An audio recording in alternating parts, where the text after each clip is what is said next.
In the chaotic tapestry of global events, where fear often overshadowed celebration, a story emerged from a small island nation that shook the world.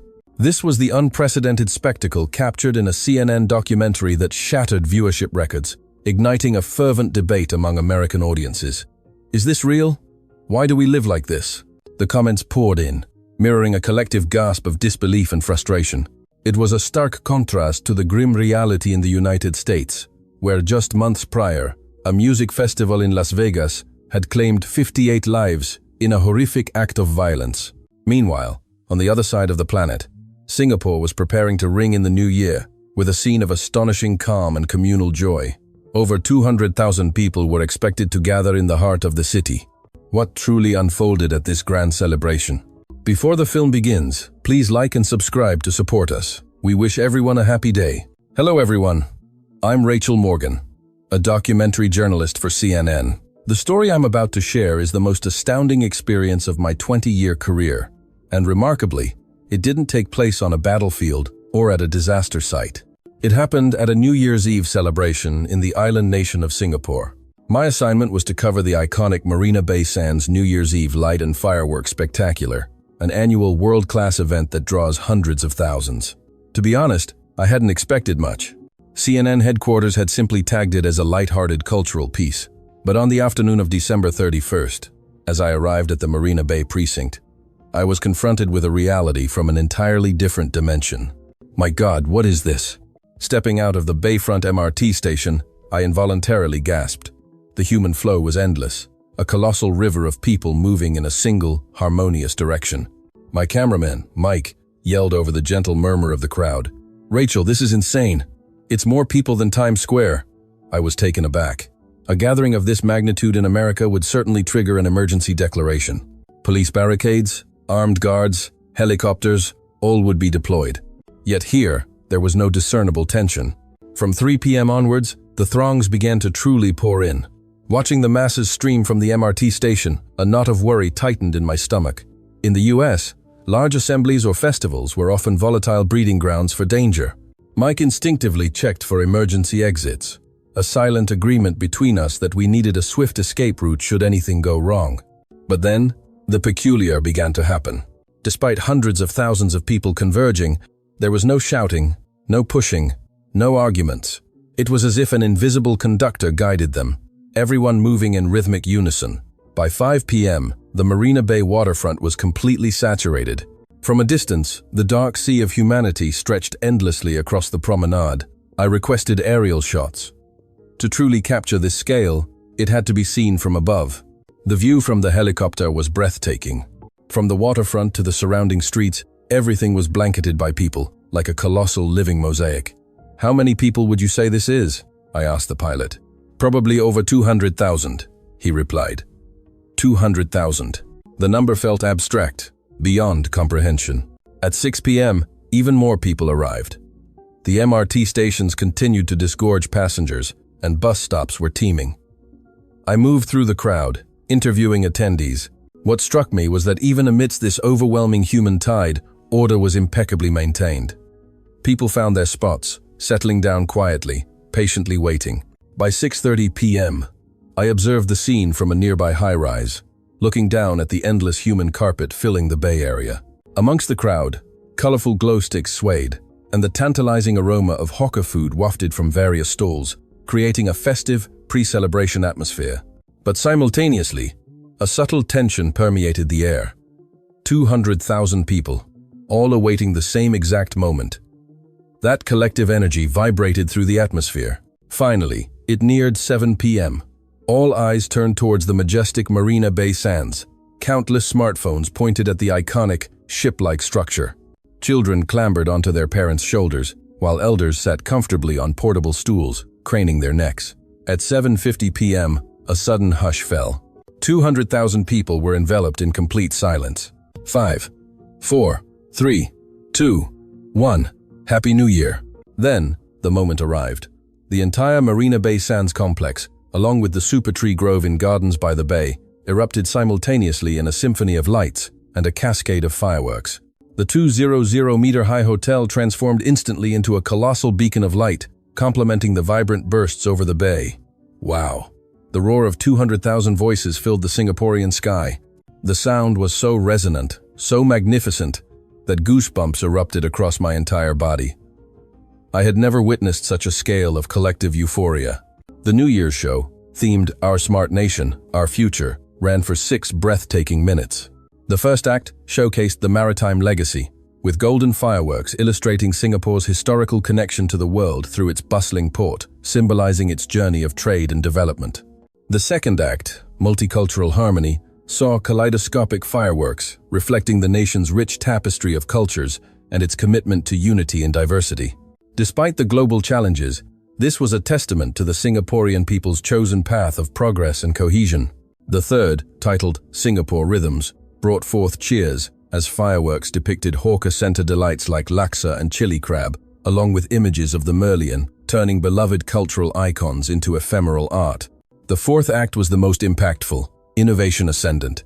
The fireworks abruptly took the shape of intricate circuit boards and data streams. Then the exterior walls of Marina Bay Sands lit up with projected phrases like Smart, Nation, and Global Hub. I held my breath. Singapore, a tiny island, was declaring its strategic importance. It might not be about microchips in the same way as Taiwan, but it was about connectivity, digital infrastructure, and its role as a vital nexus for global finance, technology, and trade. The fireworks continued to form patterns of interconnected networks, smart cityscapes, and even miniature autonomous vehicles, as if Singapore was proclaiming to the world, "We are a small island, but without our foresight and innovation, without our role as a global connector, much of the world's digital economy and logistics would falter. We exist. We are crucial." At that moment, I understood. This celebration was more than entertainment. Despite the constant pressures of global competition and regional complexities, Singapore was using its innovation and social model to assert its indelible presence in the world. The fifth act, A Garden City for All, displayed fireworks shaped as smiles and hearts, representing its inclusive society and green initiatives. Finally, a gigantic, brilliant swirl enveloped Marina Bay Sands as the fireworks concluded. The crowd responded with thunderous applause and jubilant cheers. Mike excitedly pointed in a direction. "Rachel, look over there." An elderly gentleman in a wheelchair was navigating through the crowd. Without any explicit instruction, people naturally parted, creating a path as if the human sea had spontaneously divided. Even more astonishing scenes unfolded. As a pregnant woman passed by, a young man immediately offered his portable seat. After she settled, an elderly woman beside her handed her a handheld fan. Even in December, the sheer number of people made it warm. A middle-aged man with a white cane, clearly visually impaired, was walking slowly. A young person, who looked like a university student, naturally stepped forward and asked, "Excuse me, do you need help?" The man thanked him, took the student's arm, and they walked on, chatting casually. I told Mike, "Film all of this. Americans would never believe it. I've never seen anything like it." What was even more surprising was the children's behavior. A child, perhaps 5 years old, was walking around with a small bag, picking up litter. It wasn't at the behest of a parent. The child was doing it spontaneously. Watching this, a family of foreign tourists on screen looked stunned and began encouraging their own children to pick up trash. It was then that I realized these people possessed a different cultural DNA. Despite the deployment of hundreds of security personnel, the atmosphere remained remarkably gentle.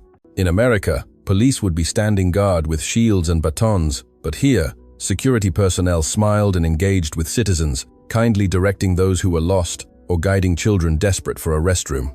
I whispered to Mike, "What would this situation be like in America?" Mike just shook his head, probably completely different. Most striking was the attitude of the young towards the elderly. An octogenarian woman struggled with a heavy portable chair. University students rushed to help her. The grandmother repeatedly waved her thanks, and the students, smiling, told her to take her time. The entire precinct operated like one enormous family. Even strangers helped and understood each other, like old neighbors. Particularly surprising was the sight of food sharing. Families who brought home-cooked meals offered portions to foreign visitors beside them. Young people buying chicken rice shared it with nearby elderly women. The grandmothers chuckled. "Oh, thank you, you're so kind." Foreign tourists were visibly moved.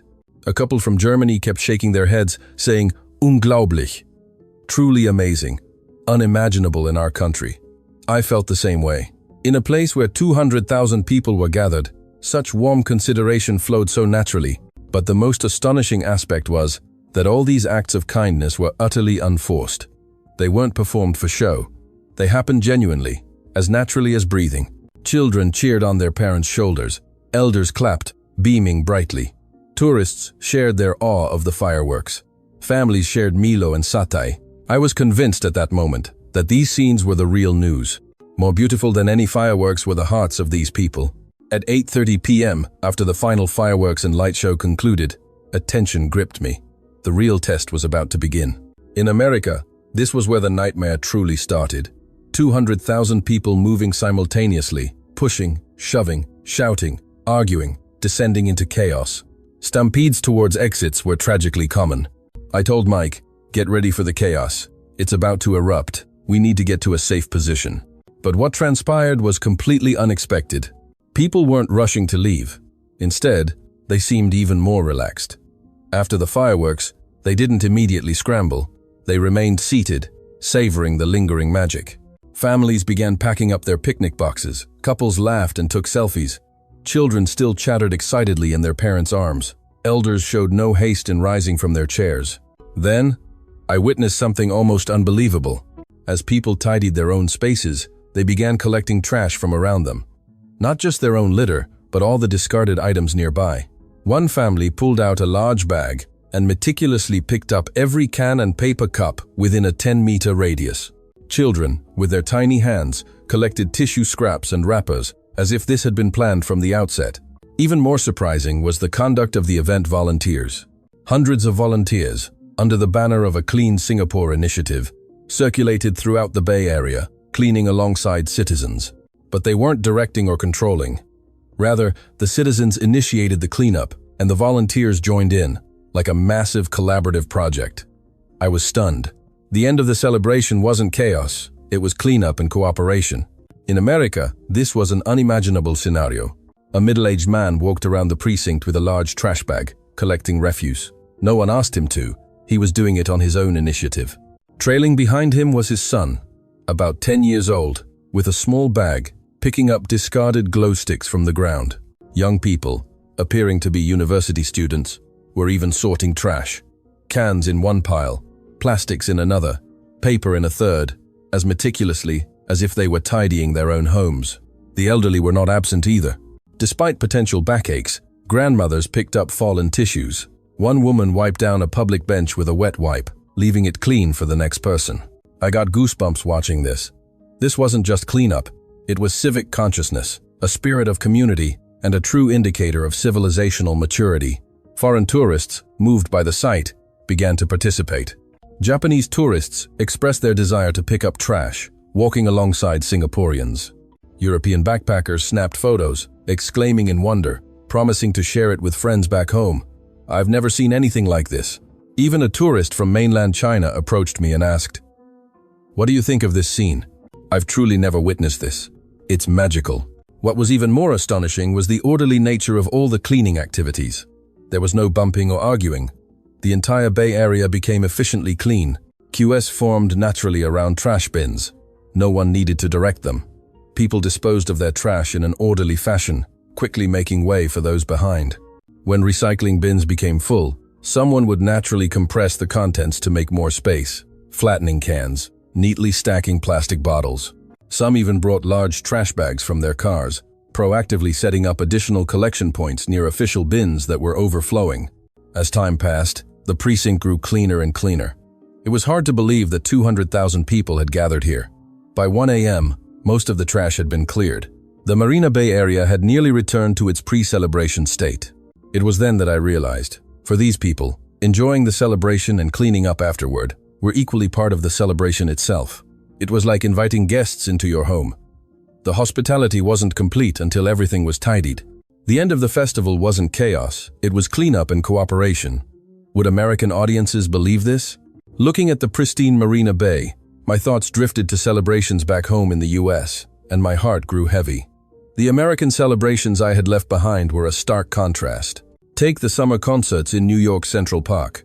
Metal detectors at the entrance, bag checks as a basic requirement, armed guards deployed everywhere, even snipers on rooftops. And even then, incidents happened every year. 2 years ago, 58 people lost their lives at the Las Vegas Music Festival in a mass shooting, and tens of thousands fled in terror. Hundreds injured in the stampede. I had covered that scene. To this day, it haunts me like a nightmare. The Boston Marathon bombing, 3 dead, 260 injured. A celebration instantly transformed into a scene of terror. And what about the Independence Day celebrations in Washington, D.C.? The area around the White House became a veritable fortress. Barricades, armored vehicles, helicopters, all deployed. Citizens watched fireworks surrounded by police and military personnel. The force mobilized for security, ironically, suppressed the very freedom it was meant to protect. This was the reality of American celebrations. Even worse, after celebrations, when people rushed out, there was pushing, arguing, trash piled high, broken glass bottles and cans scattered everywhere. Cleanup, of course, was left to city employees and sanitation companies the next day. Citizens, having gone home, didn't care, assuming their taxes would cover the cleanup. At 2 a.m., long after the fireworks ended and the cleanup was mostly done, I still hadn't left. In America, everyone would have gone home by now, especially after such a large event where safety concerns often rise. But the Marina Bay area and its surrounding streets were different. The deeper into the night it got, the more vibrant the streets became. What was happening was the exact opposite of what I expected. Young people, emerging from nearby 24-hour convenience stores with drinks and snacks, continued chatting. It was as if the celebration hadn't ended. It was just beginning its next phase. A group of university students pulled out a guitar and started singing, keeping the volume controlled so as not to disturb others. A crowd naturally gathered around them. Families were doing the same. Parents with children, despite the late hour, were in no rush. They watched their kids play in the open spaces, casually sipping bubble tea or other drinks. In America, the idea of small children playing in a public square after 2 a.m., with their parents feeling completely safe, was unimaginable. Even more heartwarming was the sight of elderly couples. A grandfather and grandmother, appearing to be in their 70s, walked hand in hand, strolling leisurely, as intimate as young lovers. One grandfather had his grandmother sit on a bench while he went to a nearby convenience store to buy hot tea. They sat side by side, gazing at Marina Bay Sands, talking quietly. The scene was so peaceful that I watched, mesmerized, for a long time. Couples, too, walked along the streets, chatting, leaning on each other's shoulders, playfully teasing one another, completely at ease. I told Mike to film everything. Laughter instead of gunshots, music instead of warnings. This kind of peaceful night scene was rare in America. In U.S. city centers, being in a public square after 2 a.m. was inherently dangerous, especially after large events. Drunk individuals could cause trouble, and the risk of crime increased. American parents would never take their children to a square or park late at night. Police would even clear parks after dark for safety reasons. But here, an entirely different world unfolded. At 3 a.m., even more people were joining the streets. Office workers, finishing their shifts, began to blend in. Businessmen in suits loosened their ties, ordering chicken, rice, and beer, sharing it with colleagues. At one table, a supervisor seemed to be giving life advice to new employees. Where company hierarchies might be strict during the day, here, on the streets of Singapore at night, they spoke with a warmth akin to father and son. At another table, female colleagues gathered, chatting, as if releasing all the accumulated stress of the day. Their bright laughter echoed through the streets. There were also many casual passers-by, couples, friends, sometimes individuals cycling alone on the streets, pedaling through the night breeze, looking incredibly free. Runners, in activewear with headphones, maintained their own pace. Occasionally, people on the streets exchanged glances and smiles. Convenience stores like 7-Eleven still had queues of people buying instant noodles, drinks, and snacks. The stores were bustling, and the staff greeted customers with smiles. Watching these scenes, I realized that for these people, the night wasn't something to fear. Darkness wasn't the beginning of danger, but a continuation of another kind of daily life. Even as it neared 4 a.m., the streets retained their vitality. Though gradually quieting, many still lingered, savoring the atmosphere of the first morning of the new year. At that moment, I was convinced. This peaceful night scene was what true freedom looked like. To be able to enjoy the night without fear, wasn't that true freedom? The next morning, I sought out the organizers of the Marina Bay Sands New Year's Eve event. I wanted to understand how a celebration with 200,000 people could possibly occur without a single incident. Mr. Lee Chin Leong, head of event safety and crowd management for the Singapore Tourism Board, shared an astonishing story with me. First, he demonstrated their Smart Nation Safety Management System. This system analyzed telecommunications data in real time to ascertain crowd density. The head of the group pointed at a computer screen, explaining that on the day of the event, by analyzing the number of active mobile phone signals in the Marina Bay area, they could instantly know how many people were concentrated in which specific zones. On the screen, different sections of the Bay Area were color-coded: green for relaxed, yellow for moderate, and red for dangerously dense. On the day of the celebration, around 5 p.m., the area near Marina Bay Sands showed red, and security personnel were immediately redeployed there. Even more impressive was the predictive function. Based on historical data, their AI could forecast which areas would become dangerous at what times, allowing them to proactively deploy personnel before incidents even occurred. I was shocked. In America, CCTV and surveillance systems were often symbols of monitoring and control, tools for the government to watch its citizens, devices that infringed on privacy. But here, the same technology was used for an entirely different purpose, not to watch citizens, but to protect them. Mr. Lee continued to explain that the system collected no personal information whatsoever. It merely counted the quantity of mobile signals to assess density. It couldn't tell who was where. After the event, all data was automatically deleted, neither stored nor used for any other purpose. This transparency and restricted use earned the trust of citizens, so they harbored no animosity towards the system. Another impressive technology was the real-time monitoring using drones. But unlike American surveillance drones, these were emergency response drones. In fact, on the day of the event, an elderly person experienced chest pain. A drone arrived on the scene within 3 minutes, delivering a heart defibrillator. Fortunately, there was no serious issue, but it demonstrated their capability to respond to emergencies. Their analytical, preventive safety management was also astonishing. By analyzing data from past celebrations, they proactively understood patterns of incidents. For example, in similar-sized past events, accidents occurred near the MRT station around 5 p.m. due to crowd concentration. This time, additional security personnel were deployed to that area during that specific time slot. They even integrated weather information. If winds were strong, fireworks debris could scatter, so viewing areas would be adjusted. If humidity was high, they prepared for visibility issues caused by mist. Most remarkable was the Citizen Participatory Safety Management System. Eventgoers could report real-time situations via an app. Not enough toilets, trash bins overflowing, crowd too dense. This information was instantly transmitted to the control center, which dispatched personnel to the relevant area. Citizens became partners in safety management. It wasn't a one-sided control by the government or police, but a safety system built hand in hand with citizens. Mr. Lee proudly stated that during this celebration, citizens reported a total of 1,200 incidents with an average response time of 3 minutes, a truly astounding figure. Another unique feature was the multilingual support system, providing safety information and assistance in English, Japanese, Korean, and simplified Chinese for foreign tourists. If foreigners got lost, they could input their current location and destination via the app, which would guide them along the safest route, and even connect them with nearby volunteers for direct assistance. After hearing all the explanations, I realized that technology wasn't being used to oppress citizens, but to protect them. In America, the same technology often became a tool for surveillance and control. But here, it was the foundation of peace of mind. I clearly felt this difference, which distinguished freedom from anxiety. More importantly, these technologies were combined with the spontaneous cooperation of citizens. Technology alone wouldn't be enough. It was because of a culture where citizens showed consideration and cared for one another that the technology could function effectively. As I left the government building, I was convinced that true safety doesn't come from force, but from trust. At 2 p.m., I decided to revisit the Marina Bay Sands area. The New Year's Eve celebrations were over, but I was curious about what usually happened in this area. I discovered another astonishing world.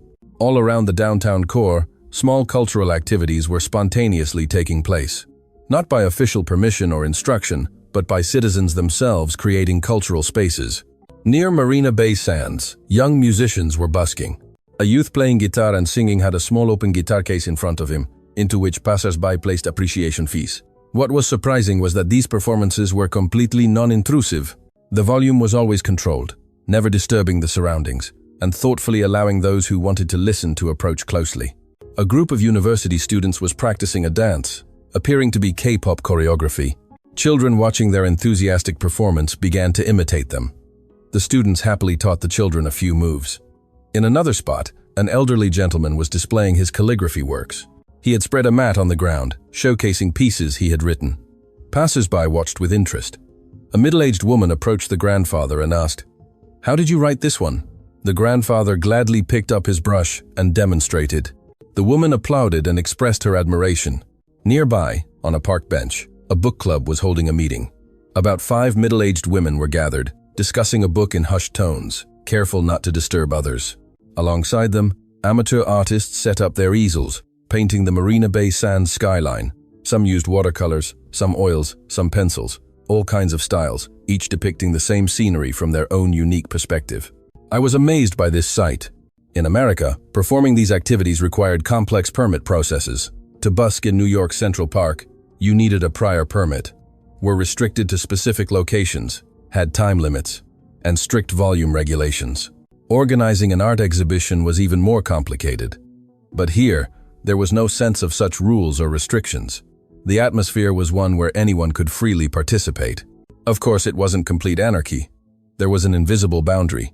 All activities took place within the limits of consideration for others. Musicians ensured their performances weren't noise pollution. Artists set up in places that didn't impede pedestrian flow.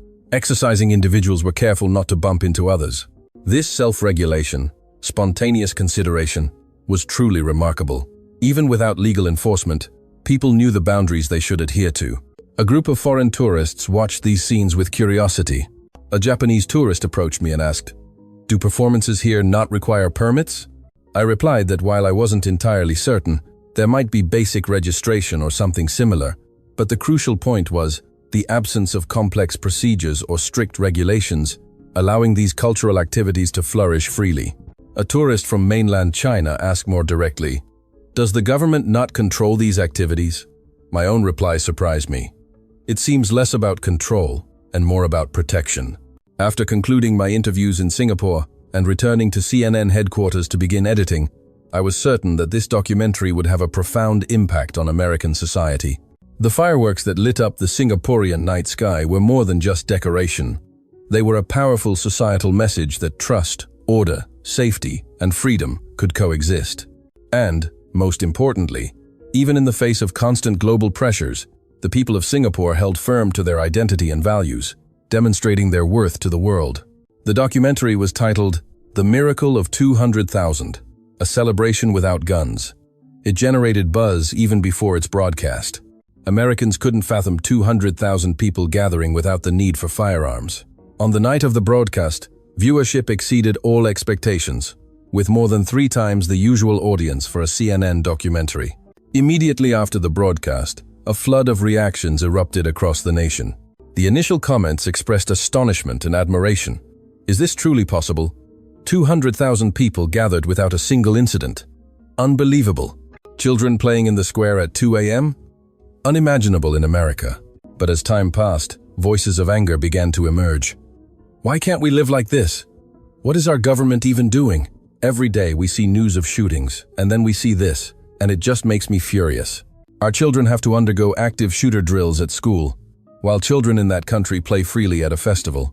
Parents' reactions were particularly intense. My son is 8 years old, and I don't let him go near a park at night. But children there are playing until dawn. Every time we go to a festival, we fear a shooting. Is that normal? Every time I see my child's school do a shooting drill, my heart breaks. Children in other countries live without this worry. A mother in New York wrote more directly. Last year, there was a shooting at our community festival, and I haven't taken my kids to a festival since. But in Singapore, 200,000 people are safe. I'm so envious. Instead of simply being angry, proponents of gun control began to use the documentary as ammunition. Look at what countries with strict gun control can achieve. We need to change our gun laws. The NRA needs to watch this film. Gun rights advocates, stop joking around. Conversely, gun rights supporters strongly pushed back. Singapore is a different country than ours. America already has too many guns. Good citizens also need guns to protect themselves. If criminals have guns and ordinary people don't, it's even more dangerous. But the most prevalent reactions were a mix of despair and anger. When did we become like this? When did celebrations become terrifying places? It wasn't like this when I was a child. Where did our society go wrong? Every day, the news is only about shootings, drug cases, violence. We don't realize how sick our society is. A viewer in Chicago wrote, "Our neighborhood. You can't go out at night. Parks are absolutely forbidden zones." But in Singapore, even families are freely active in the square at dawn.